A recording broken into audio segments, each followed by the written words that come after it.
ማርኮኛልና ክብርሽ ላንቺ ልገዛ ላመስግንሽ ማርኮኛልና ክብርሽ ላንቺ ልገዛ ላመስግንሽ ማርኮኛልና ክብርሽ ላንቺ ልገዛ ላመስግንሽ ማርኮኛልና ክብርሽ ላንቺ ልገዛ ላመስግንሽ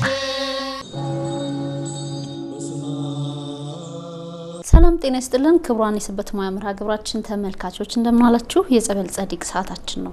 ለዛሬ በጸበል ጸዲቅ መርሃ ግብራችን ላይ ተገኝተው ለተጠየቀው ጥያቄ ምላሽ እየሰጡ ከኛ ጋር የሚቆዩት ጸባቴ አባ ወልደ ማርያም አድማሱ የደብረ አሚን ዳግማዊ ደብረ ሊባኖስ አቡነ ተክለ ሃይማኖት ገዳም ዋና አስተዳዳሪ ናቸው። ለጥያቄዎቻችሁ ተገቢውን ምላሽ ታገኛላችሁ። ጥሩ ቆይታ ይኖረናል ብለን ተስፋ እናደርጋለን። እስከ ዝግጅታችን ፍጻሜ ድረስ አብራችሁን ቆዩ። ማርኮኛልና ክብርሽ ላንቺ ልገዛ ላመስግንሽ አባታችን እንኳን ደህና መጡ። እንኳን ሰላም ቆየሽ። ምሳና ያው እንግዲህ ለዝግጅታችን አዲስ ስለሆኑ የጸበል ጸዲቅ መርሃ ግብራችን ምእመናን በህይወት ጎዳና ላይ ለሚገጥሟቸው ችግሮች መፍትሄ ፍለጋ የሚልኳቸው ጥያቄዎች ምላሽ የሚያገኙበት እንዲሁም ደግሞ ከሌላ ቤተ እምነት ውስጥ ሆነው በቅንነት የቤተ ክርስቲያኗን አስተምሮ የሚጠይቁ ቅን ተመልካቾች አሉ። ይህን ጥያቄ እንዴት ትረዱታላችሁ? ቤተ ክርስቲያናችሁ ምላሿ ምንድነው ብለው የሚልኩ የሌላ ቤተ እምነት ተከታዮች የሚልኳቸው ጥያቄዎች ምላሽ የሚያገኙበት ዝግጅታችን ነው። እንግዲህ ለዛሬ እርስዎ እንግዳ ሆነው ስለመጡልን ለጥያቄው ምላሽ ለመስጠት ፈቃደኛ ስለሆኑ እግዚአብሔር ያክብርልን። በድጋሚ እንኳን ደህና መጡ። ወደ ውይይቱ ከማለፋችን በፊት በቅድሚያ ይባርኩልን። ላንቺ ልገዛ ላመስግንሽ ማርኮኛልና ክብርሽ ላንቺ ልገዛ ላመስግንሽ ማርኮኛልና ክብርሽ ላንቺ ልገዛ ላመስግንሽ ማርኮኛልና ክብርሽ ላንቺ ልገዛ ላመስግንሽ ተመልካቾቻችን ጸበል ጸዲቁን ባርከውልን ተመልሰናል። በቀጥታ የምናልፈው ወደ ውይይታችን ነው። አብራችሁን ቆዩ። አባታችን በድጋሚ እግዚአብሔር ያክብርልኝ እንግዳይ ስለሆኑ ወደ ጥያቄው ልለፍ። ጥያቄውን የላከችልን አንዲት እህታችን ናት። ለረጅም ጊዜ ልጅ ባለመውለድ ችግር ውስጥ ቆይቻለሁ። እርግዝና ሲፈጠር ደግሞ በክትትል ወቅት ጽንሱ ላይ የሚታይ ችግር አለ። ስለዚህ መቋረጥ አለበት ብለው እንዲቋረጥ ይደረጋል። በድጋሚም በእርግዝና ወቅት ችግሩ አለ፣ የእድገቱ ውስንነት ይታይበታልና መቋረጥ አለበት ተባልኩ። እንግዲህ ካንዴም ወደ 2 ጊዜ 3 ጊዜ ማለት ነው። በዚህ ጊዜ ባለቤቴ እነሱን አትስሚያቸው፣ ዝም ብለሽ ጠበል ጠጪ፣ ምንም አትሆኝም፣ እግዚአብሔር አለ እንዳታቋርጪ አለኝ። ዶክተሮቹ ደግሞ እንኳን ለጽንሱ ላንቺም ህይወት አደጋለውና በጊዜ መቋረጥ አለበት አሉኝ። በዚህ መሃል የሀሳብ ውጥረት ውስጥ ገብቼ ጤናዬን አጣሁ። የማንን ሀሳብ ልስማ? የባለቤቴን ብሰማ ድንገት ብሞትስ ብዬ ሰጋሁ። የዶክተሮቹን ብሰማ ደግሞ ትዳሬ እንዳይበጠበጥና ለምን እኔ የምልሽ ናት ሰሚም የሚለውን የባለቤቴን ጭቅጭቅ ፈራሁ። ምን ላድርግ? ምን ትመክሩኛላችሁ? የሚል ጥያቄ ነው የዛሬው ጥያቄያችን። እንግዲህ አባታችን እናንተ በምንኩስና ህይወት ውስጥ ስላላችሁ ይሄን ጉዳይ አታውቁትም። በትዳር ውስጥ ብዙ ጭቅጭቅ የሚያስነሳ ጉዳይ ይፈጠራል። በጣም ብዙና እንግዲህ ትልቁ ጉዳይ ነው ዛሬ የተነሳው። ምናልባት ልጅ ከመውለድ ካለመውለድ ጋር ተያይዞ የመቋረጥ ችግር በፍቃደኝነት ሳይሆን እንዲሁ ጽንሱ ላይ በሚታይ አደጋ ያው ክትትል ስለሚደረግ አሁን ላይ ቴክኖሎጂውም ደግሞ ጥሩ ነው የሚያሳየው ችግር አለ እየተባለ ጽንሱ እንዲቋረጥ ተደርጎባታል እህታችን። ከዛ በኋላ ግን የአባትየውም የልጅ ፍላጎት ይመስላል ግዴ ለምን እነሱን አትስሚያቸው እግዚአብሔር አለ ጸበል ጠጪ ወደሚል ነገር ሄዷል። ዶክተሮቹ ደግሞ እንግዲህ ለጽንሱ ብቻ አይደለም ያንቺም ህይወት ጥያቄ ውስጥ ነው ያለው፣ ጽንሱ በግድ መቋረጥ አለበት የሚል ሀሳብ አንስተውላት በሁለቱ መካከል እንግዲህ በዶክተሮቹና በባለቤቷ መካከል በተነሳው ሀሳብ ላይ ውጥረት ውስጥ የገባች እህታችን ነች። እንደ ቤተ ክርስቲያኑ አስተምሮ ነው። በርግጥ ህይወቱ እናንተን የሚመለከት አይደለም። በነሳህ ልጆች በኩል የሚመጣ ጥያቄ ካልሆነ በስተቀር ከህይወቱ ትርቃላችሁ። ቢሆንም ግን እንደ አባት ደግሞ ጉዳዩ ለእናንተ የራቀ አይደለምና እንደው እጅ ከምን ብለናል በዚህ ጉዳይ ቤተክርስቲያናችን ምን አይነት አስተምሮ አላት የሚለው ማየት ብንል እንደ አጠቃላይ ሲታይ ፈተና ነው። ያው በታችን ህይወት ላይ የተገለጸው ፈተና ነው። ፈተና ያው በመነና በትዳር በግልም ብቻውን ሰው ባያገባም በወጣትነቱም ይፈተናልና እንግዲህ ትዳር ደስታው ብቻ ሳይሆን ፈተናውንም መቻል ነው። በሱ ውስጥ የታየው ፈተና ነው። እንግዲህ መጽሐፍ ቅዱስ እንደሚለው ያው በትዕግስት በጸሎት ትዕግስትን ያዘወተረ ሰው ይድናል ነውና አሁን ፈተናው የተደራርቦባታል። በባሏ በኩል ያለ ፈተና አለ። ልጅ ማጣት ፈተና ነው። የሐኪሞቹን ምክር ሰምታ ልጁን ብታቋርጥ ከእግዚአብሔር መንገድ ትወጣለች።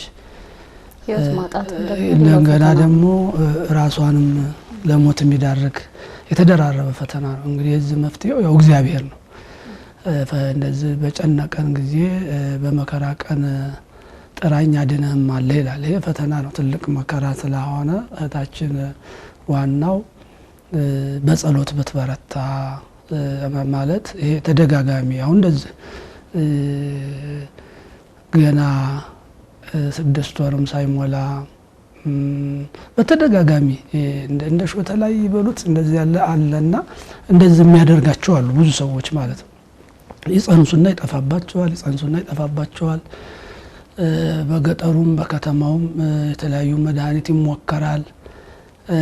ታዲያ መጨረሻ ላይ እነዚህ ሰዎች ድል የሚያደርጉት እንደ ቀጥተኛው ትዳር እንደተባረከው ሳይዛባ በልጁም ላይ ችግር ሳይፈጠር የባልና የሚስት የትዳር ህይወታቸውም ሳይናጋ እንዲወለድ በአባቶች ዘንድ በሱባኤ በገዳም ሱባኤ ጸሎት ያስይዛሉ። እነሱም ለየት ባለ መልኩ ባልና ሚስቱ ወደ እግዚአብሔር ሲጸልዩ ይስተካከላል። ስለዚህ አሁን ከሰው አይምሮ በላይ ነው። ከሰው አይምሮ በላይ ነው ማለት ምን ማለት ነው? ጽንሱንም ብታቋርጥ ከእግዚአብሔር ጋር ትጣላለች። እንዳታቋርጥም እሷም የሰጋችው ስጋት አለና ወደ እግዚአብሔር ጸሎት ብታረግ እሷም ባለቤቷም ጸሎት ብታደርግ ነው እኔ እምለው ማለት ነው። በጸሎት የማይፈታ ነገር የለም። ስለዚህ ወደ እግዚአብሔር ንስሐ በመግባት ከጀርባ ያለም እግዚአብሔር የተቀየመበት መንገድ ካለ እንግዲህ ለቅጣትም ሊሆን ይችላል፣ ለፈተናም ሊሆን ይችላል። አናውቀውም የእሷን ህይወትና የእግዚአብሔርን ህይወት እንደዚህ የተደራረቡ በዚህ ችግር የሚጎዱ ብዙ ሰዎች ስላሉ ግን የመጨረሻው ሲስተካከልላቸው እናያለን። ለምሳሌ ያህል ብዙ ተመሳሳይ ነፍሰ ጡር የሆነች በጣም የምትቸገር ልጅ እስኪ ጻርቃኔ ሄደሽ ሱባኤ ያዥ ብለናት ጻርቃኔ ሄዳ ሱባኤ ይዛ ከዛ በኋላ ልጅ ወልዳ ምንም ሳትቸገር ህይወቷን እየመራች ያለች ልጅ አለች። እኛን የሚያማክሩን እንደዚህ በግል የሚያማክሩን አሉ። ከዛ ውጭ እንግዲህ ደግሞ በጣም አደጋ ላይ ከሆነባት ንስሐ አባቷን ማማከር ይገባታል ማለት ነው። የግል ንስሐ አባት አሁን እዛ አደባባይ ላይ አውጥተን እንዲህ አድርጊ እንዳንል ማለት ነው። ይሄ ምንድነው? ጌታችን መድኃኒታችን ኢየሱስ ክርስቶስ ግብር አትገብሩ ይላል እንደሚል ይሄ የቄሳርና የእግዚአብሔር ገጽ ያለው ሳንቲም አምጥተው እንደጠየቁ ጥያቄ አይነና የእግዚአብሔር ይሄ የቄሳር ነው ቢላቸው ለቄሳር እግዚአብሔር ነው ቢላቸው ሁሉ እንዳይለያይ ግን እሱ ምንድነው ያላቸው መልሱ እግዚአብሔርን ለእግዚአብሔር የቄሳርን ለቄሳር ሰጡ እንዳላቸው አሁንኛ የስጋዊ ነገር አለባት። አሁን ፍጹማን ሊያደርጉት ይችላሉ፣ ሊሞቱም ይችላሉ ለሰው ብለው ማለት ነው። ለሰው ብለው ጽንሱን አድነው የሚሞቱ አሉ። እንደገና ደግሞ ይሄን የማይችሉና ራሳቸውን ለማትረፍ አሁን ባልነው መንገድ ደግሞ የሚያቋርጡ አሉ። ስለዚህ ምንድነው ይሄ እግዚአብሔር ነው የሚፈታውና እግዚአብሔር ስለሚፈታው ወደ እግዚአብሔር አጥብቃ በጸልይ ወንድሞችም ቤተሰቦቿም ንስሐ አባቷም ቤተ ክርስቲያንም በጸሎት ብታስባት ይፈታልና ይሄ በጸሎት የሚስተካከል ነው ያለው። ለመፍረድም ይከብዳል። አሁን አንቺንም ጽንሱ ችግር አለበት ነፍስሽን ታጫለሽ ትሞቻለሽ ያሏት ሐኪሞች ባሏም አይሆንም እያላት በሁለቱም እንግዲህ በአንድ በኩል ባልየው ትክክል ነው እንደ እምነት እንግዲህ የእምነቱን ደረጃ ባናውቅም በጸበልም የሚያይፈታ ነገር የለም። ሁላችን ምን መክረህ ነው እኔም በግሌ ብጠይቅም መክረህ ነው ጸበል ጠጪ ጸልይ አይዞሽ ነው። ከዛ በኋላ የከበደና ደግሞ አስቸጋሪ የሆነ ደግሞ ነገር ከገጠማት ለመምህረ ንስሐዋ ማዋየት ትችላለች ማለት ነው። ኮኛልና ክብርሽን ላንቺ ልገዛ ላመስግንሽ። መልካም አባታችን እንግዲህ እኛ ጋር እያደረጉ ስላለው ቆይታ እናመሰግናለን። አንዳንድ ጉዳዮችን ማንሳት ወደድኩኝ። እንግዲህ ቀደም ሲል ለማለት እንደሞከርኩት ተመልካቾችም ይረዱኛል ብዬ አስባለሁ። እርሶ በምንኩስናው ህይወት ውስጥ ነው ያሉት። ነገር ግን ያው በዓለሙ እንደመኖሮት መጠን ብዙ ምእመናን ጋር የመገናኘት እድሉ ይኖራል። የንስሐ ልጆች ይኖራሉ። እንዲሁ ደግሞ የጨነቀው ምእመን መጥቶ ለቤተ ክርስቲያን አባት ችግሩን እንደሚነግረው ሁሉ ብዙ ችግሮችን የመስማት እድሉ ይኖራል። እንግዲህ የአንድ ቤተ ክርስቲያን አስተዳዳሪም ኖት የብዙዎችም አባት ኖትና ችግሮች ይመጣሉ። በትዳር ውስጥ የሚመጣው ፈተና ግን የተለየ ነው። እንደው እንዲሁ ግዴ ለምስኪ ብለን የምናልፈው ነገር አይደለም። ወደ ቤተ ክርስቲያን ይዘውት የሚመጡት ችግር አሁን እህታችን እንዳነሳችው አይነት በጣም ስር የሰደደ ችግር ሲኖር እንደ ሃይማኖት አባት እናንተ መክራችሁ አስተምራችሁ የምትልኩት ትምህርት ይኖራል። ነገር ግን እንደ ቤተ ክርስቲያኑ አስተምሮ እንዲህ አይነት ችግሮች ሲፈጠሩ በተለይም ደግሞ እህታችን ያነሳችው ከጽንስ ጋር በተገናኘ ከእርግዝና ጋር በተገናኘ የሞትና የህይወት ጉዳይ ውስጥ ሲገባ ቤተ ክርስቲያኗ መቼም ፍትሐ ነገሥትም አለ ቁርጥ ያለ ውሳኔ ይኖራታል ብለን እናስባለን። አንዳንድ ጊዜ ግን በጣም እምነታችን ያደገ ሲመስለን ልክ እንደ እህታችን ባል በርግጥ መንፈሳዊ ህይወታችን በዛ ልክ ማበብ አለበት። ከምን በላይ እግዚአብሔርን ተስፋ ማድረግ አለብን። እውነት ነው። ግን ደግሞ የሕክምናውን ውጤት እያዩ አይ ግድ የለም እናንተ ስህተት ናችሁ እንደው እግዚአብሔር ብቻ ነው ትክክል ብሎ በሰው ህይወት ላይ እንዲህ አይነት ውሳኔ መወሰንስ እንዴት ይታያል? ምናልባት ከእህታችን ህይወት ሳንወጣ ባለቤቷ የወሰነውና ዶክተሮቹ የወሰኑት ውሳኔ ነው እህታችንን በጣም ጭንቀት ውስጥ የከተታትና ጤናዋን ያሳጣት። የጽንሱ ችግር መፈጠር አለ። እንደገና ደግሞ የሁለቱ ግሩፖች ሀሳብ መለያየት ደግሞ የፈጠረባት ሌላ ጫና አለና እንደው እንዴት ተረዱት ጉዳዩን? ምን ማለት ይቻላል እዚህ ላይ? የሁለቱም ትክክል ናቸው። ዶክተሮቹም ትክክል ናቸው። የስጋ ሐኪም ባለሙያዎች ስለሆኑ በስጋ በኩል የሚመጣውን አደጋ ስላወቁት ተናግረዋል። ትክክል። እግዚአብሔር በሰጣቸው ጸጋ ጥበብ ስጋዊ ያውቁታል። የነፍስን ሁኔታ ነው መመርመር የማይችሉት እንጂ የስጋን ነገር እያንዳንዱ አካላችን የት ላይ እንዳለ ልባችን ጽንሱ ምን እንደሆነ ሁኔታውን አሁን ደግሞ ጊዜው የደረሰበት ሴትና ወንድ ያረገዙ እናቶች ቴክኖሎጂው በጣም ያውቁታል።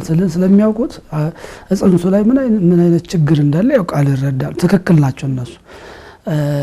በመንፈሳዊ ህይወትን በኩል አሁን የሷ ስጋት በመንፈስ በነፍስ እንዳትቀጣ ከእግዚአብሔር እንዳትለይ ነው። ይሄ ሁሉ ጥያቄዋ ክርስቲያን ስለሆነች ለምሳሌ ጽንስ በሌላው ዓለም እኮ ጽንስ ማስወረድ ምንም ነገር ላይሆን ይችላል። በቤተ ክርስቲያን ግን ክልክል ነው። ያው ነፍስ መግደል ነው። ትክክል ነፍስ ያለውን መሻር ነው። ለመንፈሳዊ ህይወትም ዶክተር አለ። አሁን እሷ የስጋውን የነገራት ዶክተር እንዳለ ሁሉ የነፍስም ዶክተር ስላለ ንስሐ አባቷን ማማከር አለበት ማለት ነው። አውደ ምሕረት ላይ የሚጠየቁ ጥያቄዎች አሉ፣ በግል የሚመለሱ ጥያቄዎች አሉ። ቅድም አንቺ እንዳልሽው ደግሞ ፍትሐ ነገሥቱ ታይቶ የእሱ አደጋ ወደ ሊቃውንት ጉባኤ ሁሉ ሊሄድ ይችላል። አሳሳቢ ከሆነ ወደ ሊቃውንት ጉባኤ ይሄዳል። ከዛ ሊቃውንት ጉባኤ የሚወስነው ይወስናል። ሊቃውንት ጉባኤው ከሱ በላይ ከሆነ ደግሞ ወደ ሲኖዶስ ይደርሳል ማለት ነው። እንደዚህ ያሉ በውስጥ የሚስተካከሉ አሉ ማለት ነው። ስለዚህ እሷ ምንድነው ማድረግ ያለባት? አባቷን ባሏን ይዛ ከነመምር ከነሳ አባት ትክክለኛውን እነዛ ምንድነው የመጀመሪያውን ነገር አሁን ሰው ጸሎትን ታድርግ ያለው ጸሎት ከሁሉ በላይ ስለሆነ ማለት ነው። በጸሎት ብዙ ነገር አቅጣጫ ያስቀየሩ ሰዎች አሉ ማለት ይሞታል አይድንም የተባለው ጽንስ ድኖ አያድግም የተባለው አድጎ አይተናል። አይወለድም የተባለው ተብሎ ተወልዶ በመጽሐፍ ቅዱስም የሴቶች የመውለድ ጊዜያቸው ልምላሜያቸው ካቆመ ሃይማኖት ከሳይንሱ በላይ ነው በእኛውም በዚህ ነው እነሱ አሁን ይሞታል ያሉት ይድናል በእኛ ነው ማለት ነው። ይድናል የሚያድነው ምንድነው? ጸሎት ነው። እነሱ ራሱ አክመው ያድናሉ እኮ አክመው ያድናሉ። ልክ ጸሎትም ሐኪም ስለሆነ እሷ በጸሎት በበረታ ጥንክር ማለት ይሄ ማለት አለው ጸሎትም አለው እግዚአብሔርም ምርር ብለን ስናለቅስበት መልስ ይሰጣል ማለት ነው። በቃ ለሷ የሆነ ከሆነ ማለት ነው ያሊ መጥቶ የሚጠቅማት እግዚአብሔር ጋር የሚገናኝ ከሆነ ለሀገርም ለወገን የሚጠቅም ከሆነ ይወለዳል። ደሞም ካልሆነም ደሞ ይጠራል እና ለምሳሌ ልጅ ወልደው በትኩሱ የተወለደው ልጃቸው እንዲሞት የጸለዩ አሉ። ለምን? ወደ ዓለም መጥቶ ኃጢአት እንዳይሰራ ማለት ነው የጸለዩ አሉ። ለምሳሌ ንጉስም ካህንም ነአኩቶ ለአብ የንጉስ ባህታዊ ነው። ለሊት ሲጸልይ ያድራል፣ ሲሰግድ ያድራል። ቀን ነው ወደ ንግስናው አደባባይ የሚወጣውና በእግዚአብሔር ፈቃድ በብስራተ መልአክ በአንድ ቀን ሩካቤ አንድ ልጅ ጸንሶ ነበረ። በኃይልነ መስቀል የሚባል በመስቀሉ ምልጃ የተጸነሰ ልጅ እናት አንድ ቀን ነው ሚስቱን ያወቃት። ጸነሰች፣ ወለደችው። ሲያየው መልአከ እግዚአብሔር ይመስላል። በጣም ያማረ ነው፣ ልዩ ነው። አምላክ ይሄንንስ ግደልልኝ አለ ይላል። ግደልልኝ ወደዚህ መጥቶ ወደዚህ ወደ ቆሸሸች ዓለም ኃጢአት እንዳይሰራ እንዳሳምረ የፈጠርከው ይሄንን መልካም የሆነ ውሰደው ወደ አንተ አለ ይላል። ስለዚህ የህፃንም ወደ እግዚአብሔር ቢሄድ በላይኛው ዋጋ አለው ማለት ነው። እና አንዳንዴ ወደዛ ዓለም መጥተው የዓለምን ሸክም መሸከም የማይችሉትን እግዚአብሔር በህፃንነታቸው ይጠራቸው። ህፃናት ምንም አያውቁም። ስለዚህ በዛ መንገድ እግዚአብሔር ስለሚያስተካክል ለእግዚአብሔር ቅድሚያ ትስጥ ነው ያልነው ማለት ነው። ይሄንን አድርጋ ብታየው እግዚአብሔር ፈትኑኝ ነው የሚለው። እሷ ከብዙ ነገር ርቃ ንስሐ ገብታ እግዚአብሔርን በጸሎት በርትታ አንዳንዴ እንዳልኩሽ መልካምነትሽን ወይንም ህይወትሽን የሚያናጉ ከቤተሰብ የመጡ በእኛም ስንፍና የሚነጠቁን በረከቶች አሉ። ሰይጣን ይሄን በረከቷን ሊነጥቃት ከሆነ ታሸንፈዋለች ወደ እግዚአብሔር ከተመለሰች። ከዛ በላይ ደግሞ እነዚህ ነገሮች አርጋ አሁን በመጣው ፈተና ከሆነ ደግሞ የነፍስ አባቷን ብታማክር የሚስተካከለ ይስተካከላል የሚል ነው ሐሳብ ያለኝ። መልካም እንደው እምነቱን እንዴት እናሳድገው? አባታችን እንግዲህ ቀደም ሲል ሲሰጡን የነበረው አባታዊ ትምህርት ልክ ነው። እግዚአብሔርን እስከመፈተን ሁሉን ነገር ለእግዚአብሔር እስከመተው ድረስ መሄድ እንችላለን፣ ተሰጥቶናል። ግን ደግሞ ያንን እምነት ማምጣት እንዴት እንችላለን? ምናልባት እህታችን እኛ በሷ ቦታ ላይ ሆነን ስናየው ከባድ ጭንቀት ነው የሚፈጥረው በእኛ ውስጥና በእንደዚህ አይነት ሞገድ ውስጥ ስንሆን ጭንቀት ውስጥ ስንሆን እግዚአብሔርን ፍጹም ታድነኛለህ፣ አንተ ከኔ ጋር ነህ፣ ይሄ ነገር ካንተ በታች ነው ብለን እንድናመን የሚያደርገንን ያንን እምነት እንዴት እናሳድገው?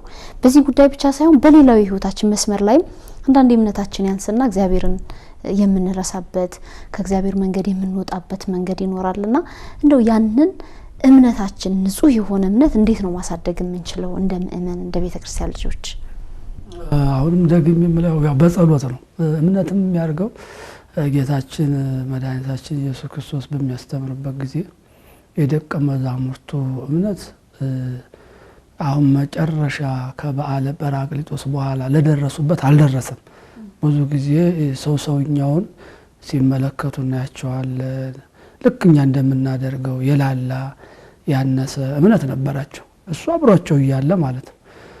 ምንድነው እነሱ ያሉት ኋላ ወስከና ሃይማኖት ጌታዊ ሃይማኖት ጨምርልን አሉት። ጨምርልን በቃ እምነታችን ፍጹም እንደሆነ ይሄ በቃ በጸሎት አንተ ጨምርልን አሉት። ያው እምነታቸው እየተጨመረ ያደገ ይሄዳል። እምነት ደረጃ አለው። የወጣኒነት አለ፣ የጀማሪ ክርስቲያን ማለት ነው። የማዕከላዊነት አለ፣ የፍጹማን አለ ማለት ነው። ያ እየተጨመረ ነው የሚሄደው። ይሄ ምንድነው ስንጸልይ የእግዚአብሔር ፍቅሩ የምሕረቱ ጸጋ የሱ ቸርነት ሲደረግ ለሃይማኖታችን እየተጨመረ ይሄዳል። ደግሞ ስንደክም ወደ ወንድሞች ወደ ማህበር ወደ ቤተክርስቲያን ማንጣት እቺ አሁን እህታችን አሁን ይሄን ቤተክርስቲያን በጸሎት እንድታግዛት በመከር እንድታግዛት አሁን የምክር አገልግሎት የሚሰጡ ሰዎች አሉ። ያን ዝርዝር ላይ ላለመናገር ነው እንጂ የራሱ አሉ እነዛ ሰዎች ማለት ነው። ያ በምክር እንዲሰጡ ቤተክርስቲያን እኛም ማንሸከመውን ሸክም ለወንድማችን እንድናሸክም አታዝም። እየፈረንባት አይደለም። እሷን አሉ መንገዶች አማራጮች ማለት ነው። አማራጮች አሉ። የምክር አገልግሎት የሚሰጡ አባቶች አሉ፣ በጸሎት የሚያግዙ አሉ። ቤተክርስቲያን በእነዚህ መንገድ ሁሉ ታግዛለችና እየተጨመረ አንድ አሁን እሱ አሁን ባለችበት ሁኔታ ፍጹማኑ ላይ ድረሽ ሳይሆን ሰዎች እንዲያግዟት በሐሳብም በምክርም በጸሎትም ሊደረግ የሚገባውን አሁን ቅድም እንዳነሳሽ አንቺም በፍትሐ ነገሥቱም ዙሪያ በሌሎችም ማስተምሮ ዙሪያ በሌሎችም መምህራን ዙሪያ እምነቷን ማጠንከር ትችላለች። እምነት የሚጠነክረው በትምህርት በጸሎት ራስን ባዶ በማድረግ ለእግዚአብሔር ይሄንን ፈተና ያመጣባ ለማስተማር ነው። ጨካኝ ሆኖ አይደለም። በዚህ ውስጥ ስታልፍ ነገ ለብዙ ሰው እንድትመክር ለበረከትም እኔ እንድገጥሞ የነበር ግን እኔ እንደዚህ ከጄ እዚህ ገዳም ሄጄ ተፈታልኝ ቤተክርስቲያን ነግሬያት እንዲያደረገልኝ እንዲጠነክር አንደኛ እንደዚህ ያሉ ነገሮች ሲመጡ የላለው እምነታችን ይጠነክራል ማለት ነው። ይጠነክራል። አሁን እንደ ፈተና ሲገጥመን ፈተናውን ለማሸነፍ ምን ጸልየው ጸሎት እግዚአብሔር ፊት ስንንበረከክ ልባችን ሲፈስ እየተጨመረልን ይሄዳል። ጥቂት ነገር እንዲያደረገልኝ ሌላማ በሰራ እግዚአብሔር ምን ያደርግልኝ ይሆን? ለምሳሌ እናታችን ክርስቶስ ሰምራ በትዳሯ ያለች የምታገለግላት አገልጋይ መታቻት፣ ሞተች። ታሪኩ ሰፊ ነው። በአጋጣሚ ሞተች። ስትሞት በጣም አዘነችና ወደ እግዚአብሔር አለቀሰች። እኔማ ከዚህ የእግዚአብሔር ሰው ማን ይለኛል ከዚህ በኋላ ነፍሰ ገዳይ ነው መባለው ብላ አለቀሰችና አስከሬኗ ላይ ምርር ብላ ተኝታ ጸለየች። ይሄ እንግዲህ ገድለ ክርስቶስ ሰምራ ላይ ነው ያለው። ይሄው ቀጥታ ያው በትንቢተ ማን ነው በመጽሐፈ ነገሥትም አለ። ነብዩ ኤልያስ አድርጎታል። ልክ ነው። ዮናስ እንዳስነሳው ጸለየችና ብድግ አለችላት። እኔ በጥቂቱ እግዚአብሔርን በዚች በትንሿ እምነቴ እግዚአብሔር ይሄን ካደረገልኝ ብላ ሁሉን ጥላ ወደ በረሃ ሄደች ማለት ነው። እየጨመረ ይሄዳል። አሁንም እህታችን ይሄን ስታልፈው ነገ ከዚህ የበለጠ ደግሞ ከፍ ያለ ፈተና ይመጣል። ነገ ሰማዕትነትም ሊመጣ ይችላል። ልጁንም እንዳረገዘች እኮ ሃይማኖትሽን ካዲ ብትባልስ ይመጣል እኮ እንዳል ፈተና ሰይፍ ሊመጣ ይችላል። ሳትወልደው ልትሞት ትችላለች ማለት ነው። እና እግዚአብሔር በሁሉ ነገር ሊረዳን ሊያግዘን ያሰብነውን ነገር እኛን ማንችለውን ሸክም አያሸክም እግዚአብሔር ወርቅነታችንን ለማረጋገጥ ነገ ደግሞ የሚሰጠን ጸጋና በረከት ስለሚኖር በዛ እንድናልፍ ፈልጎ ስለሚሆን በዚህ መንገድ ብትረዳው እህታችን ነው እንጂ ሰው ላይ ሲፈርዱት ቀላል ነው። እኛ ላይ ሲደርስ ግን ከባድ ስለሚሆን ጥሩ እንደውም ጎበዝ ናት እህታችን ይሄን ሐሳብ ወደ ሚዲያው ወደ ወንድሞች ክርስቲያኖች እንዲያግዟት እኮ ነው መፍትሄ እንዲገኝ ነው። አሁን ይሄን እኛ ደመደብነው ማለት አይደለም። ሌሎች ደግሞ የሚሰሙ አሉ። አይ እንደው ማድረግ ያለባት ይላሉ። ባንዳ ያልቅም ማለት ነው። እዛ ላይ ኮሜንት የሚጽፉም ሰዎች ሊኖሩ ይችላሉ። እሷንም የሚያውቁ ሰዎች ሊኖሩ ይችላሉ። እግዚአብሔር ብቻ በምንም መንገድ ይሁን በምን እግዚአብሔር ለዚህ ሴትዮ ማዳን ያደርጋል። በምንም መንገድ ማለት ነው። ችግርን ተሸክሞ ውስጥ አሁን የብዙሃን ችግራቸውን አምቀው ውስጣቸው ይዘው እየተብሰለሰሉ ወይ እነሱ አይዋጡት ወይ ለሌላ ያካፍሉት እንደዛ ሲሆን ነው። እና ወደዚህ ማንጣቷ ጥሩ ነው። እርግጠኛ ነኝ እግዚአብሔር ለሷ በሆነ መንገድ ህይወቷን ያስተካክላል። መልካም እንደው የንስሐ አባትን ድርሻ እናንሳና እናጠቃላለን። አባታችን የንስሐ አባት ድርሻ እንደዚህ አይነት በጣም ከባድ የሆኑ ፈተናዎች ሲመጡ የንስሐ አባት ውሳኔ እስከምን ድረስ ነው? እንግዲህ የንስሐ አባት ውሳኔ በክርስቲያኑ በዛ በልጁ ላይ ሙሉ ስልጣን አለው። ለምሳሌ ምን ማለት ነው? ንስሐ አባቱ እንኳን የሚያስቀጣ ነገር ቢኖር የቅጣቱ ተጋሪ ነው ማለት ነው። ልጁን አድኖ ያ ንስሐ ልጁ ምእመኑ ለምእመኑ ተላልፎ ይሞታል ማለት ነው። ብፁዕ ዘይመጡ ነፍሶ ቤዛ ባግኢሁ ለበጎቹ ተላልፎ የሚሞት እረኛ ብፁዕ ነው ይላል። በቃ ቅጣቱን እኔን ቅጣኝ ይላል እግዚአብሔር። እቺን ብላቴን አድናት ይላል። ለኔ ሳይሆን ለኔ የምትሰጠኝን ጸጋ በዚህ በኩል የሚመጣውን ቅጣት እኔ ልውሰደው ብሎ ተላልፎ እሷን ካውሬ ያድናታል። አውሬ ሊበለው ይችላል። ለምሳሌ ያችን በጓን የነከሰ አውሬ ሊኖር ይችላል። ነብርና እረኛ ታግለው በጓን ሊያድን ይችላል እረኛውና እንደዛ ነው። የንስሐ አባት ስልጣን ብዙ ነው። በቃ አንደኛ እግዚአብሔርን እወዳለሁ የሚል የካህኑ መገለጫ ናቸው ምእመናን። ቀላል አይደለም። ጌታችን መድኃኒታችን ኢየሱስ ክርስቶስ በዚህ በትንሣኤው በዓል ላይ በጥብርያዶሱ ድግስ ከምሳው በኋላ ቅዱስ ጴጥሮስን ትወደኛለህ ሆይ ብሎ ጠይቆታል 3 ጊዜ።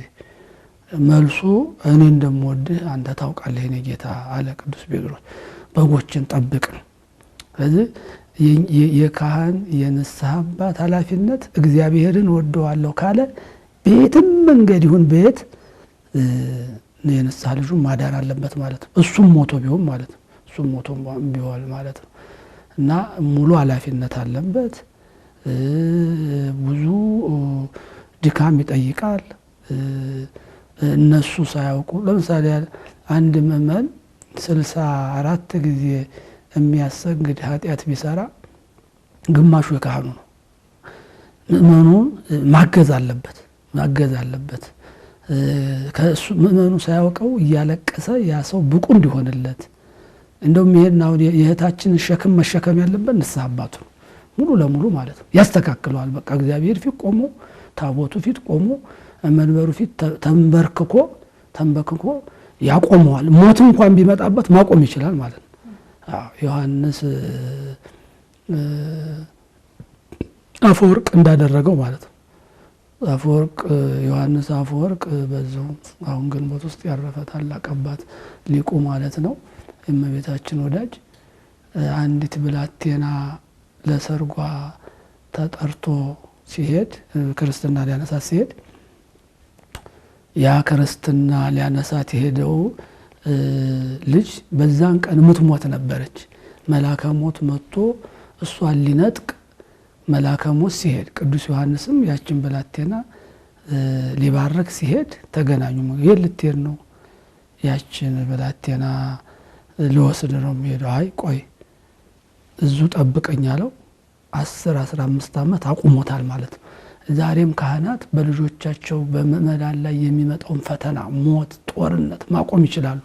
ይሄ የሚሆነው እንደ ታላቁ ሊቅ ስንሆን የእግዚአብሔርን ፍቅር ሳንረሳ ስንቀር ማለት ነውና የካህናት የንስሐ አባትነት ድርሻ የኖላዊነት ድርሻ ትልቅ ሚስጥር ነው ያለው። ይሄም ክርስቶስን መተካት ማለት ነው። ስራውን የሚሰራው እግዚአብሔር ቢሆንም የክርስቶስ እንደራሲ ነው ካህኑ ማለት ነው። የክርስቶስ በምእመናን ላይ ያለው የፍቅሩ መገለጫ ነው ማለት ነው። ስለዚህ እግዚአብሔርን የሚወዳለው የሚል ካህን አገልጋይ አንድ የንስሐ አባት ይሄንን ኃላፊነት መውሰድ አለበት። በአጠቃላይ በስጋ ያሉ ዶክተሮቻችን የስጋችን ነገር ሁሉ እነሱ ላይ እንደሆነ እኛን አክመው ቀርም ተሯሩጠው እንደሚያድኑት የስጋውን ህመም የነፍሱንም የሚያድን ነው። በስጋም እንደው ሁለቱንም በስጋም እንዳይጎዳ በስጋቸው እንዳይቀሰፉ በነፍሳቸው ሞት እንዳያገኛቸው ምእመናን የሚሰራ ነው። የንስሐ አባት ኃላፊነት ትልቅ ነው ማለት ነው። እጅግ በጣም አድርገን እናመሰግናለን አባታችን። እንግዲህ የመጨረሻ እያልኩኝ ጥያቄዎችን አበዛሁኝ። እንደው ምናል መወዛገብ እንዳይፈጥር ማንን ነው መስማት ያለብን? እንዲህ አይነት ችግር ሲፈጠር እንደ እህታችን አይነት ኬስ ሲነሳ ዶክተሮችን እንስማ ወይስ ደግሞ ንስሐ አባታችንን ብቻ እንስማ? ካልሆነ ደግሞ ሁለቱ እንዴት አጣጥመን እንስማቸው? ሁለቱንም ነው የምንሰማው። አሁን ቀደም እንዳልነው ሕክምና ኃጢአት አይደለም። የስጋውን ህመም የስጋውን በሽታ ያውቁታል፣ እሱ መስማት አለብን። ሁለቱን ሊያጣርሱ የሚችሉ ነገሮች ሊኖሩ ይችላሉ። አሁን ለምሳሌ ያህል ቤተ ክርስቲያን ግን ሰርታለች ሁሉንም ነገር ስንዱ እመቤት ስለሆነች። ለምሳሌ ያህል አንድ ሰው ታሞ ሐኪም ቢሄድ በጾም ጊዜ መድኃኒት ቢታዘዝለት መቼ እንደሚጾም ያንን መቼ እንደሚተካ አስቀምጣለች ቤተ ክርስቲያን አስቀምጣለች ማለት ነው። ስለዚህ በስጋም በኩል ያለውንም ነገር እንድንሰማ ሕክምናውን ሳትቃወም የራሷን ስራ ሰርታለች፣ ምንም ሳትቃወም ማለት ነው። ፍትህ ስጋዊ የሚባል አለ ፍትሐ ነገሥቱ ላይ እኮ። ይሄ ፍትሐዊ ስጋ ማለት ያው ፍትህ ስጋዊ ማለት ስለ ዳኝነት፣ ስለ ሕክምና፣ ስለ ዓለም አኗኗር የስጋ ፍትህ አለ፣ የስጋ አሰራር፣ የስጋ ስርዓት ማለት ነው። ፍትህ መንፈሳዊ ማለት ደግሞ አሁን የመንፈሳዊ ህይወት መጾም፣ መጸለይ፣ መስገድ። እንደገና ደግሞ ጥበብ ስጋዊ፣ ጥበብ መንፈሳዊ ብላ ነው የምታስተምረው። አጽንዑ ዋለ ጥበብ ከመ ይትማዕ እግዚአብሔር። ዳዊት በመዝሙር 2 ላይ እግዚአብሔር እንዳይቆጣ ጥበብ ስጋዊንም ጥበብ መንፈሳዊንም ይዛችሁ ያዙ። ሁሉን ነገር ማድረግ እኮ ተፈቅዶልናል። ያልተፈቀደልን እግዚአብሔር ከየት መጣ ብለን እንዳንመረምር ነው እንጂ ከቻል እስከ ጽርሐ አርያም ወደ ታችም እስከ ጥልቅ ድረስ እንድናይ ተፈቅዷል። ምንም አልተከለከለም ማለት ነው። ሥላሴን ብቻ ነው ንእመን ዘእንበለ ተሐስሶ። ሥላሴ ያለ መርመር ከየት መጣ ማለት ሥላሴን እንመርምር ምንል እኛ ነን ወርቀን የምንቀረው ማለት ነው። እምነታችንን ብቻ እግዚአብሔር ላይ ያለን እምነት ብቻ ነው እንጂ መጠራጠር የሌለብን በፍልስፍና ማለት በእውቀት የማናውቀው እግዚአብሔርን ነው። እግዚአብሔርን በእውቀት አናውቀውም፣ በእምነት ነው የምናውቀው ማለት ነው። በእምነት ስለሆነ ጥበብ ስጋዊንም አዟል እግዚአብሔር፣ አልከለከለም። በማስተማር ዘመኑም አልከለከለም። ስለዚህ ጥበብ ስጋዊንም የሕክምናውንም ባለሙያዎች የሕክምናዎቹ ለሕክምና የነፍሱን ለነፍስ እንደ ዶክተሮቹ አብዛኞቹ የቤተ ክርስቲያንን ድምጽ የሚያውቁ ናቸው። አብሶኛ ሀገር አንቸገርም። በዚህ እንደው የመድኃኒት ጊዜውን እንኳን ሲያዙ አጣጥመው ነው የጧቱን ወደ ማታ አንጥተው በጾም ጊዜ ይሄን ያህል እምነት የሚጥስ እግዚአብሔር የለሽ ዶክተር የለንም ሀገራችን ላይ። ብዙዎቹ በጣም የተባረኩ ናቸው። ስለዚህ ካህኑን ብቻ ነው የምሰማው ካል በስጋ ልንጎዳ እንችላለን። በሕክምናው ያለንን ይሄንን አሁን ያልነውን ነገር ችግር ልናጣ እንችላለን። ዶክተሩን ብቻ ነው የምንሰማው ካለ ደግሞ ያው የነፍሳችንም ነገር አለና ይሄ በእግዚአብሔር በኩል ላለው በቤተ ክርስቲያን በኩል ላለው ካህኑን መስማት ይገባል። ሁለቱንም የሚያጣጥም ከተገኘም ጥሩ ነው። ስለዚህ ዶክተርም ካህንም የሆነ ሰው ካገኘን ደግሞ ጥሩ ነው፣ የበለጠ ማለት ነው። እሱ መታደል ነው። አዎ እንደሱ ያሉት እና ማፍራት አለብን። አዎ መልካም። ስለዚህ እህታችንን ምን ብለን እናጠቃለው? ምን ታድርግ? ባለቤቷን ተስማ ወይስ የዶክተሮቹን? እንደው ጥያቄውን ለማጠቃለልና ዝግጅታችንን ለመዝጋት ያህል በባለቤቷም በዶክተሮቹም በኩል የተነገራት ነገር አለ። እንዴት ታጣጥመው? ሁለቱን እንዴት አድርጋ እንትን ትበል? ምናልባት እንዳነሱት ንስሐ አባት መሀል ላይ ገብተው ይዳኙ ያስማማናል። ስለዚህ ንስሐ አባት መሀል ላይ ገብተው ከዳኙ ምናልባት የሚሆነው እንግዲህ ነፍስሽን እጪ በህይወተ ስጋ ተለይ የሚል ውሳኔ ይወስናሉ ብለን አናምንም። ስለዚህ ዶክተሮችም የባለቤቷንም የንስሐ አባቷንም ድምጽ እንዴት መስማት አለባት በሚለው እናጠቃለው። ሁሉንም መስማ ሁሉም መስማት ይቻላል። ምንድነው የባለቤቷ ምክርም እኮ ከዶክተሮቹ ምክር አይለይም። ጸበል ጠጪ ነው ያላት። ሚስቱ እንድትሞት አይፈልግም። ጸበል ጠጪ ነው ያላት። ጸበሉንም ትጠጣ፣ ትቀባ፣ ቅባ ቅዱስ ትቀባ፣ ጸሎት ታድርግ። ዶክተሩ ያሏትንም ክትትል ታድርግ። አደጋ ከሆነ ደግሞ ቅድም እንዳልነው ንስሐ ለአባቶቿ ሄዳ ዶክተሮች እንዲህ ብለውኛል ብላ እነሱ ጋር መነጋገር ማለት ነው። እሱ ያለችበትን ሁኔታ ስለምታውቅ ማስረዳት ነውና ከባሏም ጋር አይለይም። ባሏም ሙቺ አይላትም የመጨረሻ ከሆነ ንስሐ አባቷም ደግሞ ይሄን ሳይረዱ አይወስኑም። ስለዚህ ቀላል ስለሆነ ያበሶ እኛ ቤተክርስቲያን በጸሎት ታስባታለች። ቀረብ ወደምትላት ቤተክርስቲያን ወይ ገዳም ሄዳ ለአንድ 7 ወይ ለ2 7 ለ14 ቀን ሰላም ለኪ ብታስደግም የዶክተሩንም የካህኑንም የሁሉንም እመቤታችን ተገላግላታለች። እኔ መጨረሻ መልእክቴ ነው። 7 ቀን ወይም ጦጦ ኪዳነ ምሕረት ሄዳ ልጅት ጸሎት ብታረግ እርግጠኛ ነኝ እዚህ ሜዳ ላይ መጣ ምስክር ትሰጣለች። እኛም ዋናው ዓላማችን ምንድነው? የእግዚአብሔርን አዳኝነት የእግዚአብሔርን ቸርነት ዛሬም ቢሆን ለልጆቹ ከባድ ሸክም እንደማያሸክም እናንተ ሸክማችሁ የከበደ ኑ ወደኔ የሚለውን መመስከር ነው። አሁን የምንናገረው ቤተክርስቲያን አብዛኛው የስጋውም ህይወት ቢያሳስባትም የነፍሱ ነገር ነው የሚጨንቃት። የምናዳለው ወደ ነፍሱ ነው ማለት ነው። ለምሳሌ እህታችን ዶክተሮቹ የሚሏት ምክር በነፍሷ የሚጎዳ ከሆነ ምን መክረው በነፍሷ እንዳትጎዳብን ነው። የስጋው ያልፋላ ምንም አይቀርም፣ ሞት በምንም አይቀርም። በመኪና አደጋም ልትሞት ትችላለች፣ በሌላም መንገድ ትሞታለች። ሞት በብዙ ፍርደ ገምድል ሆነን አይደለም ወደ ትልቁ ዝንባሌ ስንመጣ ነውና እንደው ወደ አንድ ገዳም ሄዳ ብታደርግ እግዚአብሔር ይፈታዋል። የሁሉንም ብሰማ ግን ጥሩ ነው። ሁሉንም መስማት ምንም አይከብዳትም። የሚጣረስ አይደለም። ባለቤቷ ያላትም ጸበል ጠጭ ነው። ምናልባት እግዚአብሔር በሱ ላይ ተናግሯል ሊሆን ይችላል። ጸበል ሄዳ ብታረግ ያም ደግሞ ሆኖ እግዚአብሔር ይሰራል። ያ ደግሞ ሆኖ ካልሆነ ደግሞ ደግም እየታየች እሱ ነፍሷንም ስጋዋንም የምታድንበትን መንገድ እንድትሰራ ነው የምንመክራት። እጅግ በጣም አድርገን እናመሰግናለን አባታችን። ክብር ያድልል። አሜን። እኔም አመሰግናለሁ። እሺ እናት። ክቡራን ተመልካቾቻችን ለዛሬ የነበረን የጸበል ጸዲቅ ዝግጅታችን የተከታተላችሁትን ይመስል ነበር። ቀሪ ዝግጅቶች ወደ እናንተ መድረሳቸውን ይቀጥላሉ። በእኛ በኩል አበቃን። ይቆየን።